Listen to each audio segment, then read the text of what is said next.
Someone else whose woke leftist policies will hopefully see him consigned to the dustbin of history is, of course, the appalling Justin Trudeau, Prime Minister of Cuba. Sorry, my mistake. Touch of the Joe Bidens there. I mean, Prime Minister of Canada.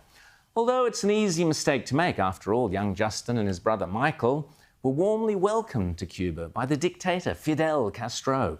Seen here, Fidel holding Michael Trudeau alongside Mum, the charming Margaret Trudeau.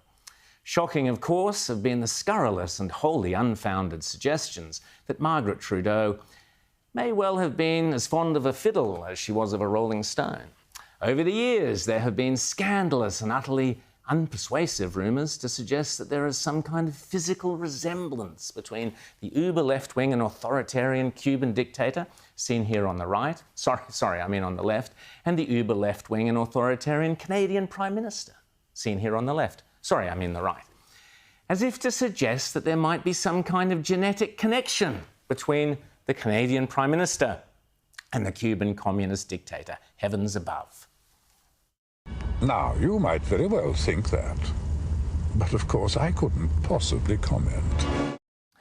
But I digress. Justin will be turfed out at the next election by impoverished Canadians suffering a huge cost of living crisis brought on by Trudeau's climate-obsessed policies. Yes, the same sort of policies being inflicted on Australia by the Albanese government and in particular Chris Bowen, that are similarly driving up prices and inflation in this country.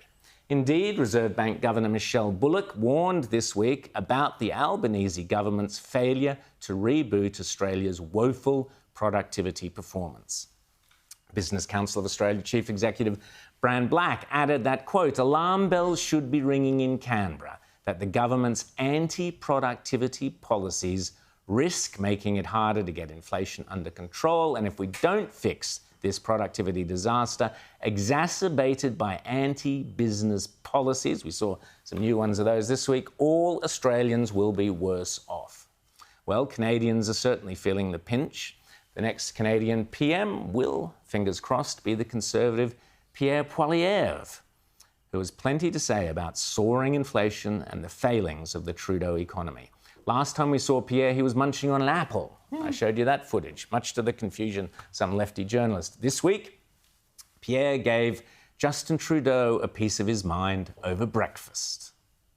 The price of coffee, it's up 14% in 1 year. Not just coffee, Justin.